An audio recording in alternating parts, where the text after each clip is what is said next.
Welcome to We in Lewes, a podcast dedicated to celebrating the remarkable, creative, and energetic people who live in Lewes and are helping our community forge a collective soul as appealing as it is unique. These are their stories in their words. They are the We in Lewes. I'm your host, Kevin McGinnis. Our guest today is Dr. Katherine Henn, a former professor of philosophy, religion, medical ethics, and global and American history at Keane University. That alone should be an indication of the breadth of her intellectual curiosity. Since leaving Keane, she has been a frequent lecturer at Osher Lifelong Learning Institute here in Lewes, as well as at Historic Lewes, the recently renamed Lewes Historical Society. Her routinely sold-out courses have ranged from the Crusades to the tragic medieval love affair to Mrs. Blount's dream house, the evolution of elegance in Lewes, and now the Erie Canal.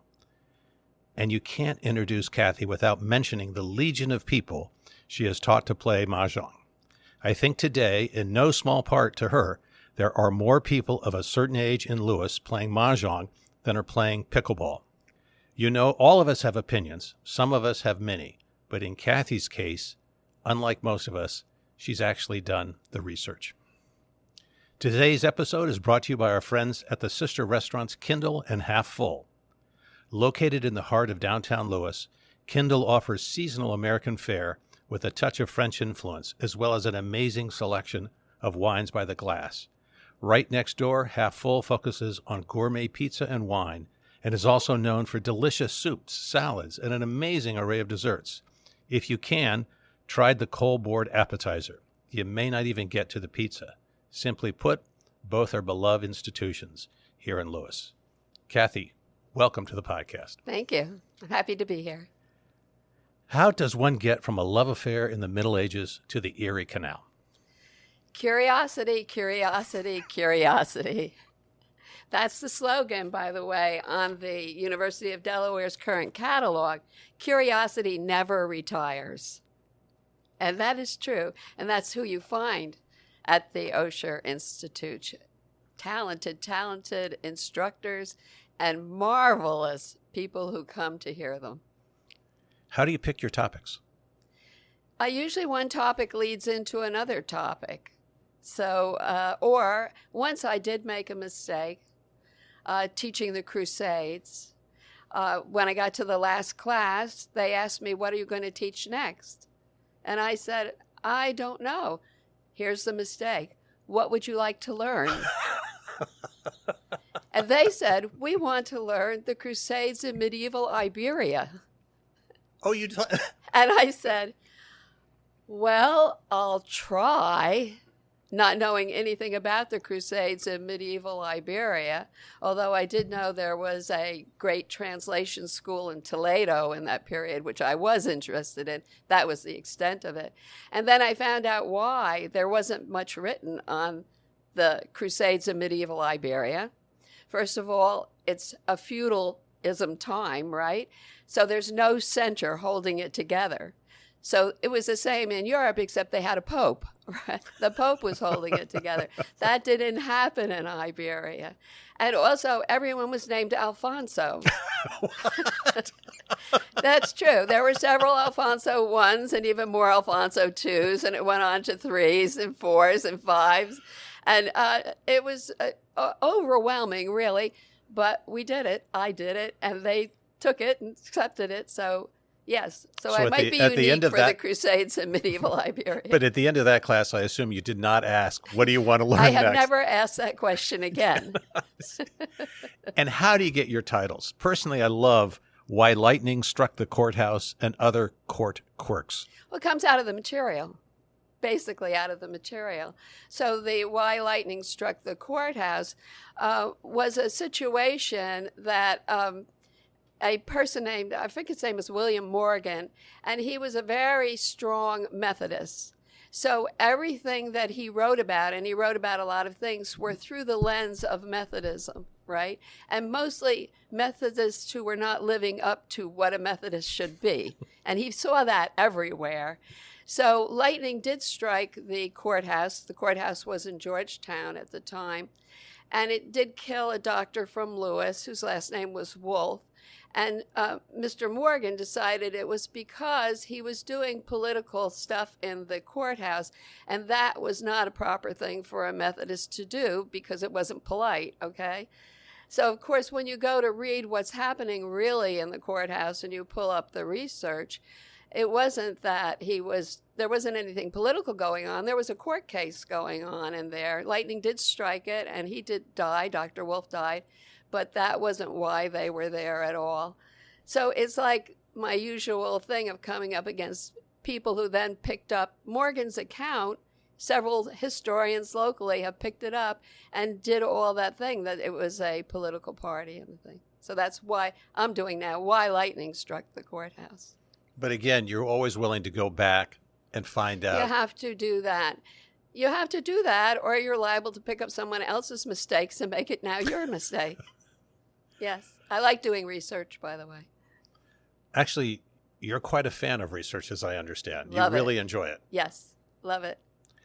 Most scholars tend to specialize in a specific field. Reading your resume at Keane, for example, it reads more like a university course catalog. How do you prepare so many different topics? Well, that's a liberal arts major, isn't it?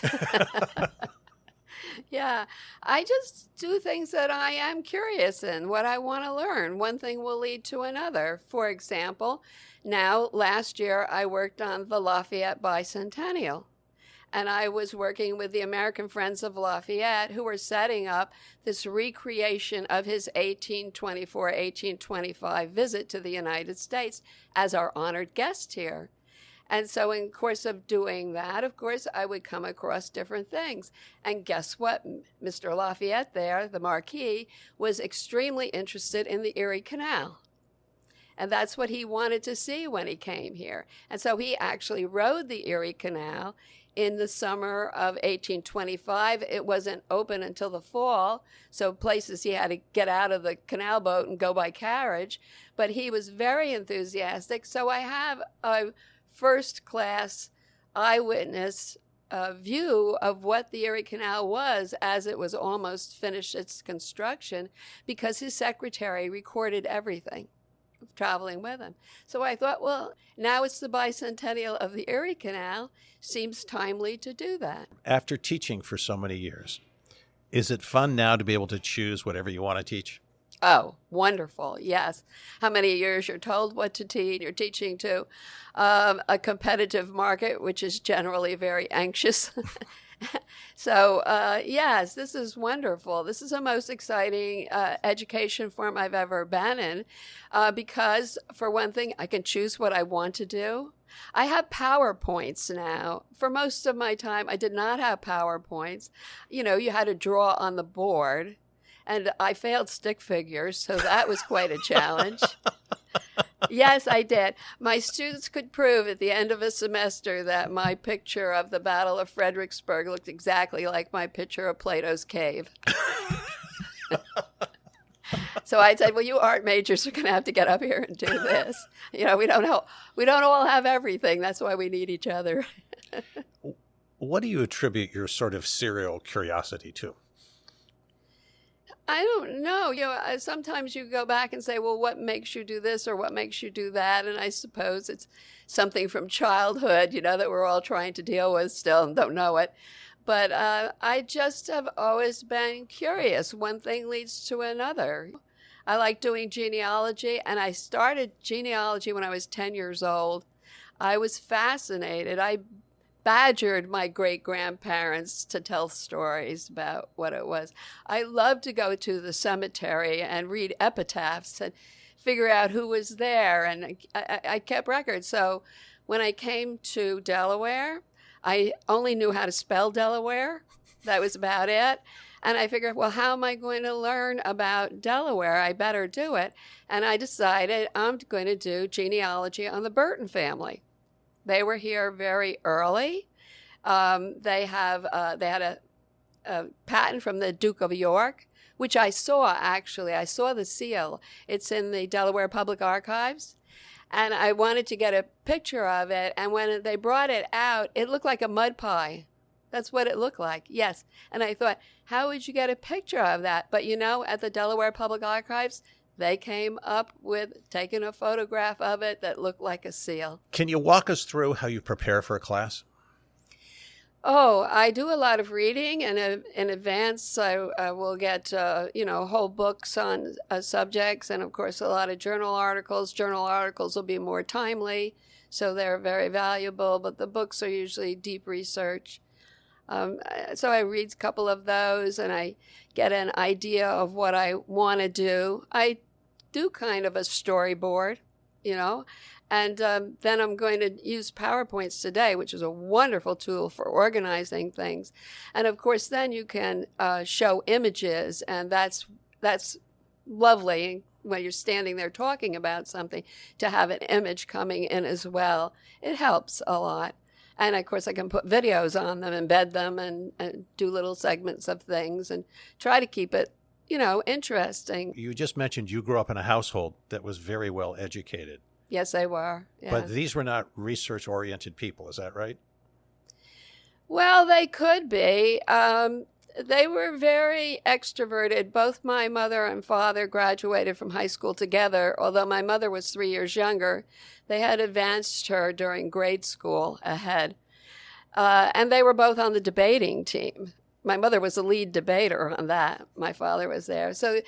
And then they were in politics, and then they had the radio show, and they just were always in every organization in town, usually the president of it or something like that. And my mother was a writer, so she would write, and she could act and deliver. And my father was a good politician. He always believed in the two-party system, which I differ with him on that, but he didn't like one party getting too strong. So he always ran as the underdog. And he usually won. Not always, but often he did win. So he was a good listener. That's a good skill to have. I have to ask, what do you dislike about the two-party system? Oh, well, I had a quote up there in yesterday's presentation from George Washington telling them not to do that. We don't have parties in our Constitution, and they did not want us to do that because they knew that what killed earlier democracies was getting two strong political parties who fought with each other to the death of the democracy. So they wanted to avoid that. James Madison, when he was writing, he said, I don't think it will happen to us because we have so much diversity that we will never go down to two parties. We will have all these, they call them factions. We will have so many factions it will save our democracy. So there you go. Well, I sometimes believe after a career in politics that sometimes the primary purpose of a national party is to lose the next election. So I think we might be going more your way than anyone realizes at the moment. Well, we'll see. It seems that much of your adult life can be divided between two periods, the ExxonMobil years and the professor years. Did you and your husband have an understanding about the division? Yes, from the very beginning, I would say, when Howard went with Exxon, which was, I think, 1966, around there, he joined Exxon. And he went in there as he's an electrical engineer, so he was in the Exxon Research and Engineering Department. And their goal was to really put refineries onto computer systems. And then, of course, it was an ongoing thing to upgrade the computer systems. So basically, that's what he signed up for. And he needed to travel a lot for that because you went out to a contractor site for a year building the equipment, and then you went to a refinery to install the equipment. And then in between, you would be negotiating for the next job and going out again. So it was going to be a life, moving all the time. And I knew that, and he knew that. But that is what he really wanted to do. And of course, we had 4 children in 4 years, so we had a nice little group going around the world with us. And they didn't have one little child going to school all by themselves every time, but they lived in they lived in the international world. They went to schools where other kids were doing this as well. They thought that was the normal path of things, you know. So we had an understanding, because then I was always trying to get an education, which I had to do night school all the way. I am night school all the way. What's that line from the Handle Me With Care? Yes. So we had a deal that he would take early retirement, and he was saving up for that, so that would be fine. And then I would be able to teach. They won't hire you to teach if you're moving around the world all the time. Yeah. How did you two meet? I've known him all my life. Really? We grew up in the same neighborhood. His brother was in my class in school. Yes. He was always a presence around town, but never anybody that I was that particularly interested in for a very long time. So, what changed? Well, I always tell this story that I had a boyfriend who was a very creative guy, and the Halloween party came up, and he always had won first prize for the costumes. All right. So this particular year, he went as a lobster. And so he was on a dolly and had his brother, came from a big family, on a dolly, and his brother wheeled him in to the room, and he was the lobster. And, you know, it's really hard to dance with a lobster at a dance. Especially if they're on a trolley, right? Yes. So for the night, he was the lobster, and Howard seemed to think, okay, I'll move in here and I'll dance. So that was really kind of what started our relationship, because then he asked me to go to the Cupid's Capers dance, which was February 11th, by the way. So this is an occasion for that. And that's probably what started our relationship, but it took a long time. When he traveled, you traveled with him. The family traveled with him. Right. But in those days, Exxon sort of expected you to work for them as well, right? They did, and it wasn't that unusual in the corporate world for them to expect that, or in the embassy world, the consulate people. The wives all worked. They were expected to do a lot of things, a lot of the social easing things, I think. Yes. Yes, I did. I went on the interview with him. I remember distinctly the one in Wales, because they commanded my presence, the refinery manager in Wales, and he wanted to make sure that I could do the job of easing the families that would be coming on site for this particular project. And somebody did it for me ahead of when my husband was the project manager, when he was second. I remember her name was Loes van Sanden. She was a Dutch lady, and I was moving to Germany, and she found us the housing. She decorated the housing. She did the wallpaper. She got the furniture. She enrolled the children in school. She, of course, was the one with the car. Only the project manager's wife got the car, which meant you were on call all the time. And then she would take me to the shops and introduce me to the butcher, show me how the money worked, things like that, you know, helped you along. So that was her job. And then you replicated some of those same services when Howard was the project manager. That's is that right. Yeah. Yeah. You're like a cruise director. Yes. Entertainment. Yes. And these are 1 year of duration, or is it? Oh, almost everything was just 1 year. We were 3.5 years in Milan, but that was really because they did two jobs back to back, and the contractor was also in Milan. So that's why we were there that long. But generally, we were moving every year. Is there one place that was a favorite for you? Oh, I loved Wales. Wales. Yes, that's where I had the most work to do for Exxon, but it was also just a lovely country little place that we lived, a population of 56, wonderful people, cows in my backyard. I just loved it out there, and it could have had something to do with my 4 children being in boarding school that year.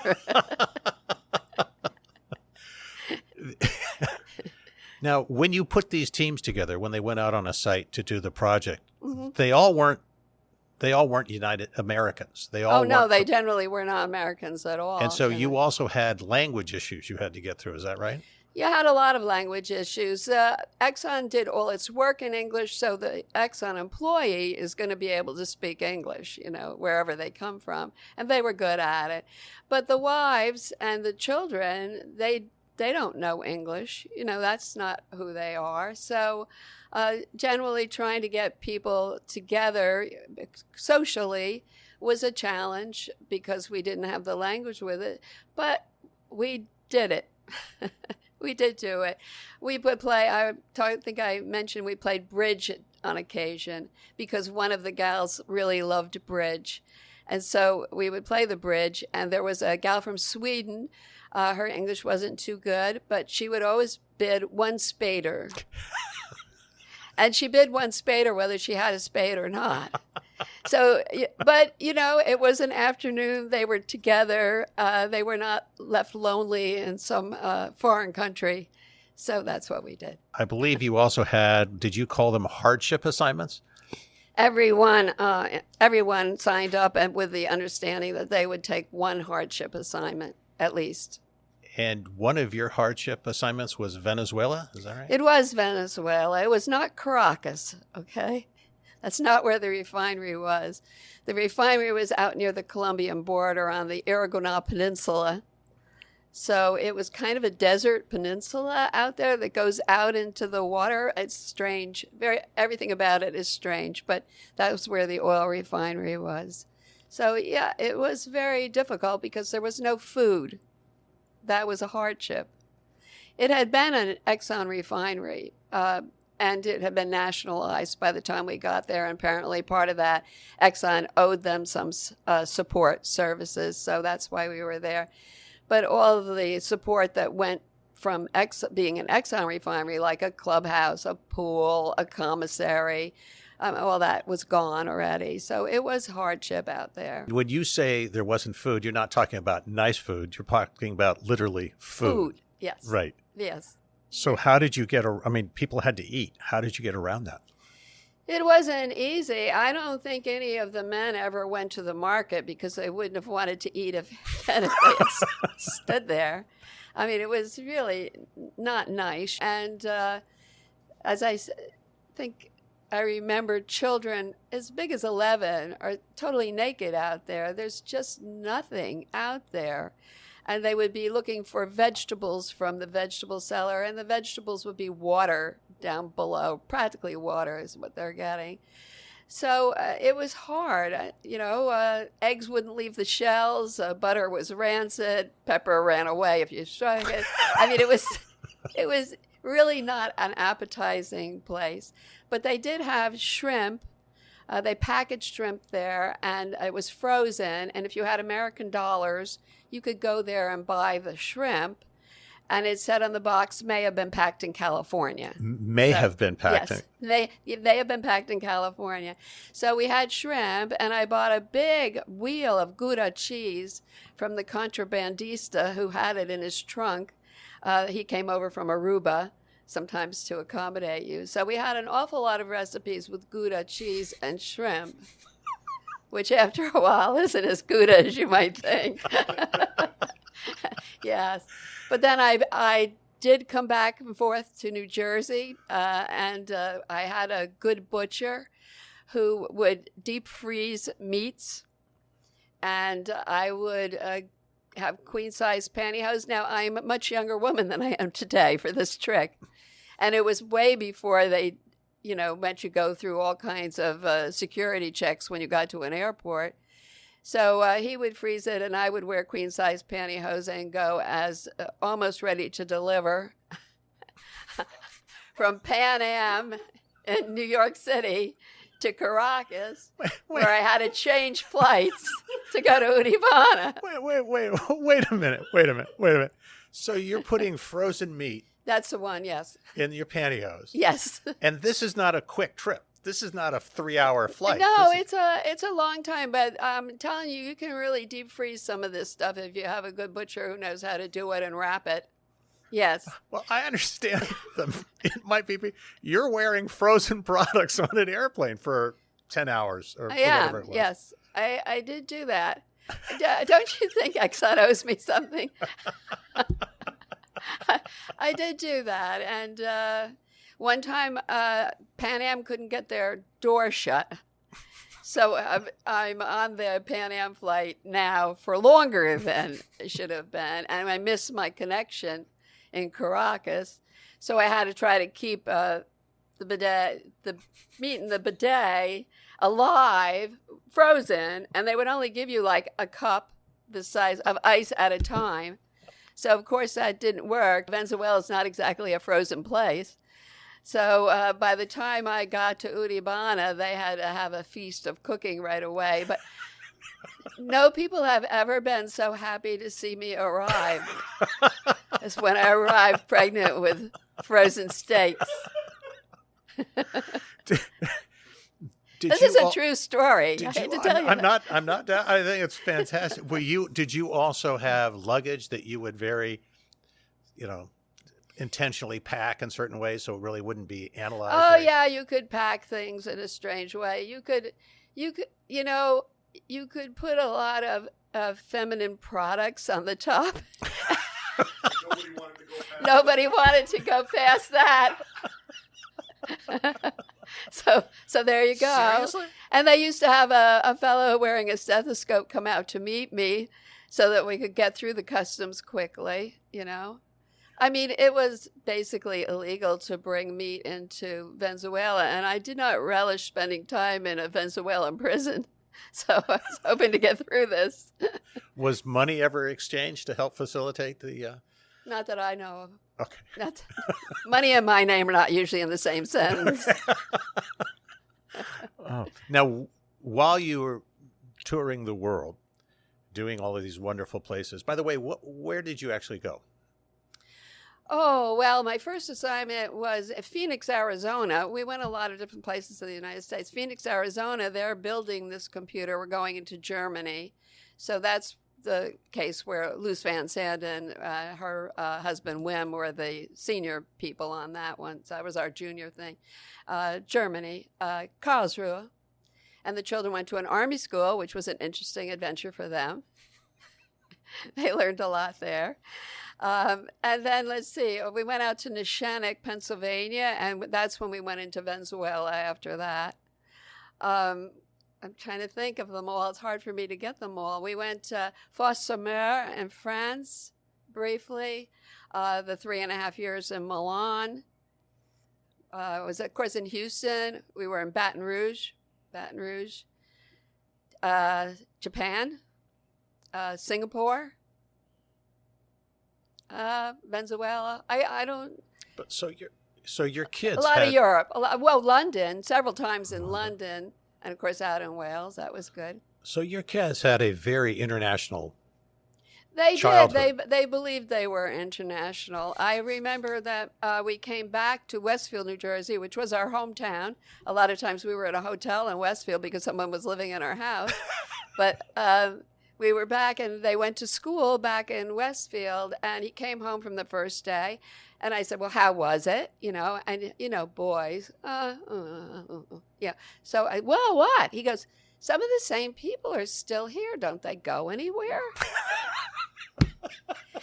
That's their experience. So they were in international schools, and you're in schools with the people who are doing the same thing you are. The children are going here and there.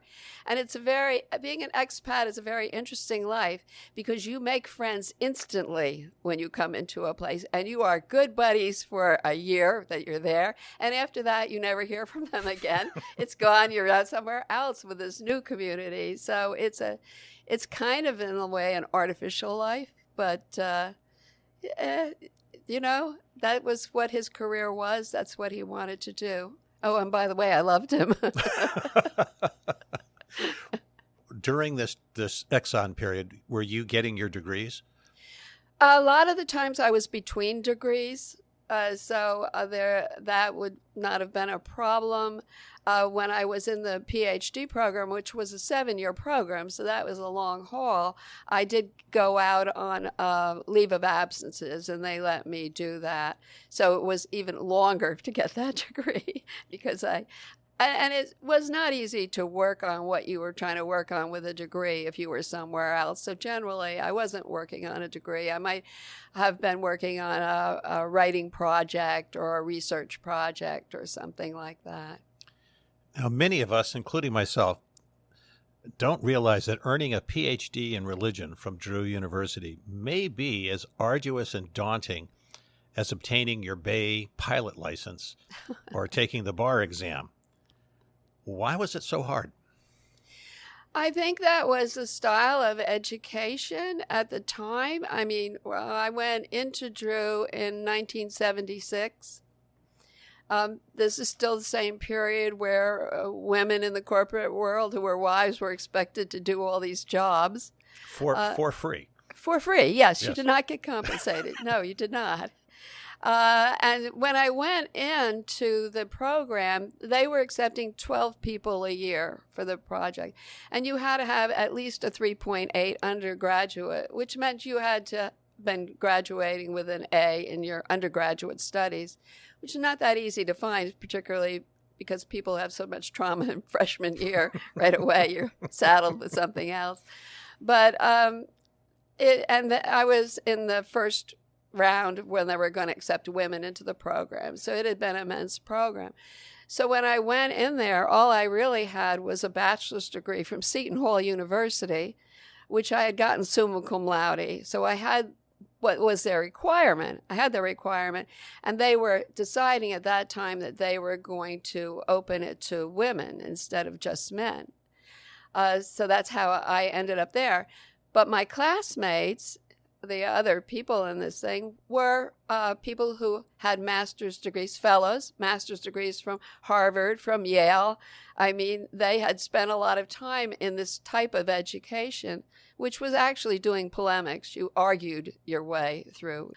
So it was a challenge for me on a lot of fronts because I didn't have the educational background that they had, even though I had the parameters that they needed, and also because I was a woman and they didn't really want me there, so they didn't make it pleasant. But it was supposed to be an ordeal. Not everybody got a PhD. It was to be an ordeal. So you had to have 2 languages. You had to be able to read a monograph, a theological monograph, it happened to be, and translate that in a certain period of time. It was a research tool, but that's what they did. So you needed German, you needed French, and you had to pass one of these languages before you could move on to your second year of classwork study. What hit me was, I thought the bar exam was the hardest thing I ever did, but it was in English. We didn't have to do it in German. Now, were you fluent in German? Well, I can read it. Yes. I can read it, and but this was technical German. It wasn't conversational German. So if I showed the exam that I had to pass to the German instructor at Osher, she goes, "What is this?" Because it had a lot of technical language in it and things like that. So that's what you had to learn. You had to learn this as a research tool. And you had said earlier, which seems to have been typical of your career, the academic institutions at the time were not necessarily going out of their way to have women involved. Is that right? Well, before that, they didn't have women. I mean, when I started Seton Hall, women were not allowed on the South Orange campus. I mean, people can't believe that today because things have changed so much. But there was a lot of places where women were simply not allowed. They weren't allowed on the entire campus? They were not allowed on the campus. Women were not allowed on the campus. Women are always a little, don't you know, women are always a little threatening.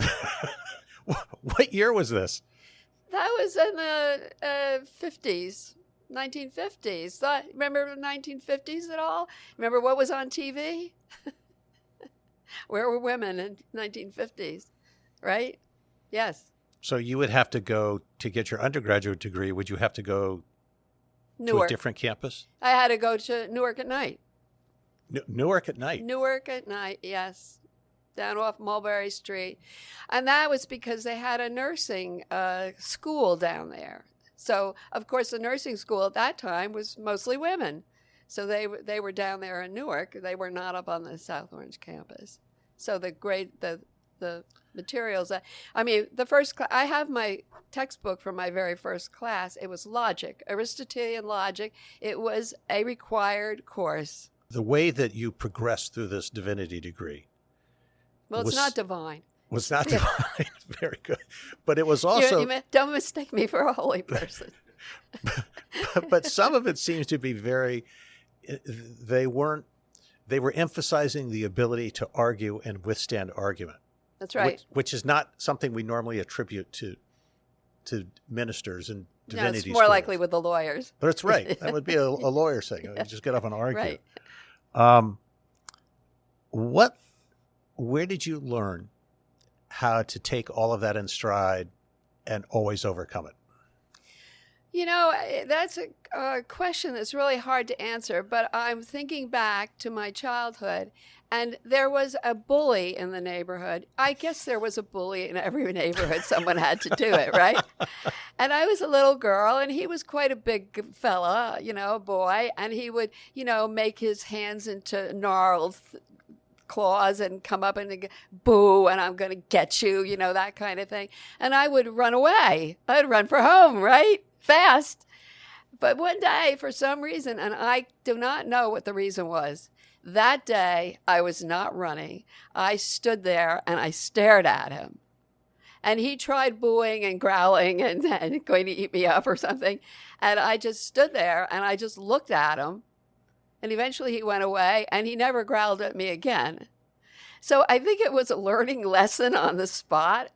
But why did I stand there that day and run away all the other days?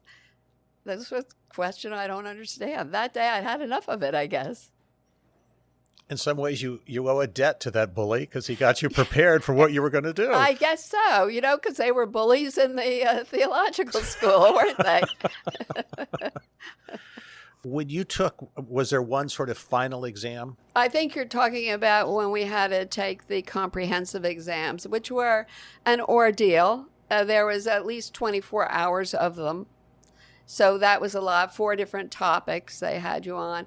And you'd have to go in, make an appointment. It was all set up, and you'd get an absolutely scrubbed computer kind of thing. And there'd be one other person in the room. It was a huge medieval room. So you're in one corner and another person's in another corner doing this. And that other person's in a different discipline. So you're not even talking to each other. But the computer that I got, and I was not very good on computers yet, and I had no experience with a laptop. I didn't know how to operate something without a mouse. And so it wasn't set up for anything. And the font was about 80.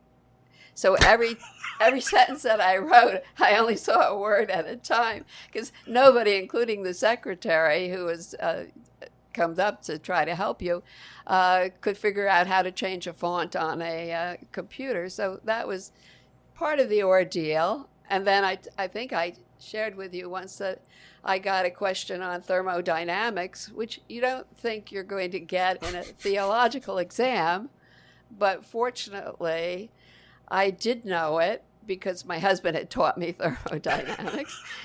And also because I knew the topic. It was a comprehensive exam on a man named Teilhard de Chardin, who was an evolutionary thinker. And so he had thermodynamics in his thing. So it was a legitimate question, but it wasn't what you would have expected to come out of a theological exam.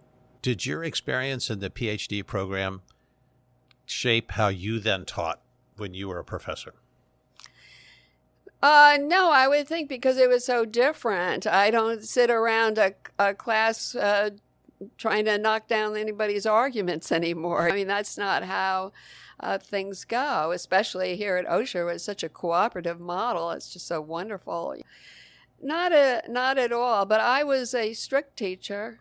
When I was teaching for undergraduates and things like that, I was demanding, but I was fair. They knew exactly how I would grade something. They knew what they had to do from the beginning, and if they didn't do it, then they didn't pass.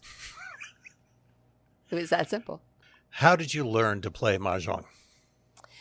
Well, I just mentioned that I was on the board of an HOA. It was a big HOA, and it had a lot of different pockets of people. So there were a group that were Chinese, and there was a group that was Russian, and there were a lot of Jews in that. And these groups were all very exclusive. I mean, they stayed to themselves, and I wanted to get to know them since I was on the board. So I knew that the Jews played Mahjong in the clubhouse on a certain day. So I showed up there, and I asked them if I could watch and could I maybe learn. And they looked at me like I was a $3 bill, very suspiciously. Could have been because I was wearing a gold cross that my mother-in-law gave me at the time. But they tolerated me pretty well, and finally they let me sit in with them, and so I did, and I had no clue what to do. And they played a very fast game. They played with what they call a future, which the league frowns on doing such a thing. It was very, very quick. And so I was just picking and throwing, and I had no idea. But, you know, it's your own game in Mahjong. It's not like bridge where you have a partner. So they don't see what you're doing because that's concealed. So I would go along like that for a long time. And pretty soon I had been with them for a long time, and they forgot I was a Christian. And we went to, they would come to Christmas Eve where I was singing. I used to sing at the time. They would come to that with me, and I would go to the bar mitzvahs, and we had a really, really great relationship, and I miss them. Many know you from your teaching at Osher. It seems just as many know you, however, from your skills in colonial dancing. When did this start? Well, that started in 2015 at Osher. They had a course at the time. There was a man who came down from Dover. There was a group called the Dover English Country Dancers, and he was teaching it there. And also Jackie McCabe, who was a former Miss Delaware, totally charming, wonderful lady, grand teacher. She will teach this to 3-year-olds even. And she says to the 3-year-olds when the class is over, now I'm going to go and teach this to Grandma and Grandpas. And the children go, really? Grandma and Grandpas can learn this? So it's kind of, it's a wonderful sport because it goes everywhere. I've gone to dances in Dover where I danced a dance with Parker. Parker is 9 years old. He has his own dance shoes. He wears a little bow tie. He knows his manners. He comes with his daddy, okay? He's homeschooled, so this counts as their gymnasium requirement, you know? And then the next dance was with Alex, and Alex was 90. So where can you go on a Saturday night and spend 3 hours having a good time with people from 9 to 90? Now, what is involved in this dancing? I mean, walking and smiling. Walking and smiling. This is more formational than patterns. It's walking and smiling in patterns to music. Yes. So lots of different dances. We learn the dances. Currently now we're working on learning dances for a Williamsburg ball. So when you go to the Williamsburg ball, you'll go in a period attire, and they've sent out their dances ahead of time. So you will be there knowledgeable of the dances that they're going to do at that dance. They're grand. 150 people. 100, really? Yes, that's the maximum. That's their fire load, and they've sold out. Can you still learn about this at Osher? Is that Yes, you can. They teach a class on Thursday afternoons from 2 to 4, I think, at the Rehoboth Library upstairs where there's a big dance floor. That's going on right now, and registration is still open until the 14th of February.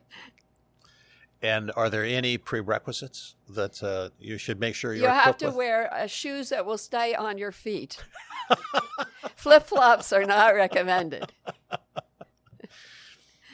Looking back, it seems that there were never obstacles or challenges you confronted, be it in traveling abroad, keeping your husband's team intact, earning a PhD, over which you didn't triumph. What made you so courageous and formidable? Well, I think a lot of it might have to do with my husband. He was really raised poor because his father was in a institution from the time he was 6 years old. So there was no income. My mother-in-law at the time, was expected to be at home with people. So she had to go out and get a job. And both of my husband's parents were only children. The grandparents are all dead. There's no support system at all for her. She did a courageous job. But she went and she was a proofreader for the Gannett Press, Courier News, sitting with two guys side by side. They were union. They were making 3 times what she was making. Women were not allowed in the unions at that time. So it's hard to think back on that. And then she had another job being a bank teller. So she was trying to put it together for her boys. But, she had to be carefully budgeting everything to get by with 2 sons. So I remember Howard telling the story about going bowling, and he had new shoes. And you know how you put on bowling shoes. And when he came back, the new shoes were gone, and the scruffiest pair of old shoes were the only thing that was left. And so he had to wear the old shoes. And he didn't bother his mother because he knew that she couldn't do anything about it, really.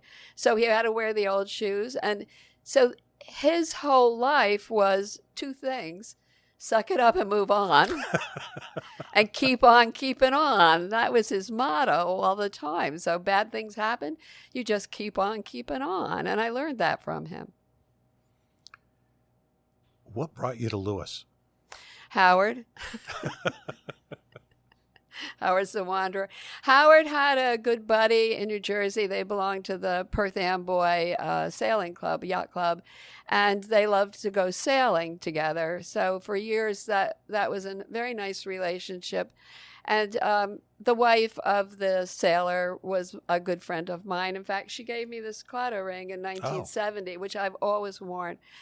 So they came to Lewes. They decided to retire and come down here to Lewes. So they were here for quite a few years before us. They traveled with us a lot, too. They came to visit us when we were a lot of places.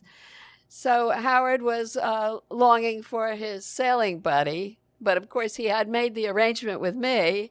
So I didn't want to leave, and I left my job at Keane kicking and screaming and holding onto the door jamb, basically, because you didn't have to leave it, but I felt that he didn't look as well as I thought, and I'm thinking, if I don't get this guy to Lewes, this is not going to go well.